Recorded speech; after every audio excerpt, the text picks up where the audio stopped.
श्री हरि। दृढ़ उद्देश्य से लाभ। एक भक्त इमली के वृक्ष के नीचे बैठकर भगवान का भजन कर रहा था। एक दिन वहाँ नारद जी महाराज आ गए। उस भक्त ने नारद से कहा कि आप इतनी कृपा करें गुरुदेव कि जब भगवान के पास जाएं तब उनसे पूछ लें कि वो मुझे कब मिलेंगे।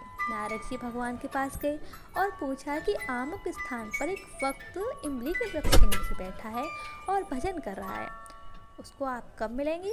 भगवान ने कहा कि उस वृक्ष के जितने पत्ते हैं उतने जन्मों के बाद मिलूंगा। ऐसा सुनकर नारद जी उदास हो गए। वे उस भक्त के पास गए और उससे कुछ कहा नहीं। भक्त ने प्रार्थना की कि भगवान ने क्या कहा है कहो तो। नारद जी बोले कि तुम सुनोगे तो हताश हो जाओगे। जब भक्त ने बहुत आग्रह किया तब नारद जी बोले कि इस वृक्ष के जितने पत्ते हैं उतने जन्मों के बाद भगवान की प्राप्ति होगी। भक्त ने उत्सुकता से पूछा कि क्या भगवान ने खुद ऐसा कहा है। नारद जी ने कहा कि हाँ, खुद भगवान ने ऐसा कहा है। यह सुनकर वह भक्त खुशी से नाचने लगा कि भगवान मेरे को मिलेंगे, अवश्य मिलेंगे, क्योंकि भगवान के वचन छोटे नहीं हो सकते। इतने में ही भगवान वहाँ प्रकट हो गए। नारद जी ने देखा तो उनको बड़ा आश्चर्य हुआ कि भगवान से बोले कि महाराज अगर यही बात थी तो मेरी फजीती क्यों कराई। आपको जल्दी मिलना था तो मिल जाते ना। मेरे से तो कहा कि इतने जन्मों के बाद मिलूंगा और आप अभी आ गए। भगवान ने कहा कि नारद जब तुमने इसके विषय में पूछा तब उस समय चाल से भजन कर रहा था। यह जिस चाल से है उस चाल से तो इसको उतने ही जन्म लगते, परंतु अब तो इसकी चाल ही बदल गई। ये तो भगवान मेरे को मिलेंगे इतनी बात पर ही मस्ती से नाचने लग गया, इसलिए मुझे अभी ही आना पड़ा। कारण है कि उद्देश्य की सिद्धि में जो अटल विश्वास, अन्यथा दृढ़ता, उत्साह होता है उससे भजन तेज हो जाता है। एक संत थे, वे एक जाट के घर आए। जाट ने उनकी बड़ी सेवा की। संत ने उनसे कहा कि रोजाना नाम जाप करो, कुछ नियम ले लो। जाट ने कहा कि बाबा हमारे को वक्त ही नहीं मिलता। संत ने कहा कि अच्छा रोजाना एक बार ठाकुर जी की मूर्ति का दर्शन कर लिया करो। जाट ने कहा कि मैं तो खेतों में रह जाता हूँ, ठाकुर जी की मूर्ति गांव के मंदिर में है, कैसे करूँ।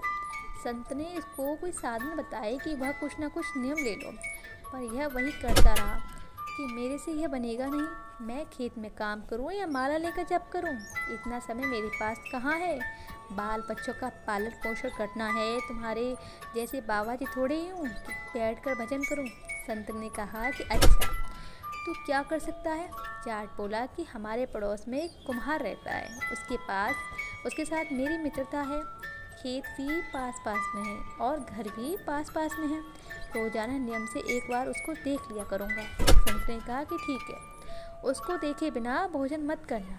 जाट ने स्वीकार कर लिया। जब उसकी स्त्री कहती कि रोटी तैयार हो गई, भोजन कर लो, तो वह चट बाड़ पर चढ़कर कुम्हार को देख लेता और भोजन कर लेता। इस नियम में वह पक्का हो गया। एक दिन जाट ने खेत में जल्दी जाना था, इसलिए भोजन जल्दी तैयार कर लिया।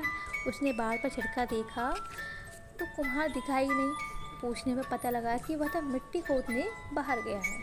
जाट बोला कि वो कहाँ मर गया, कम से कम देख तो लेता।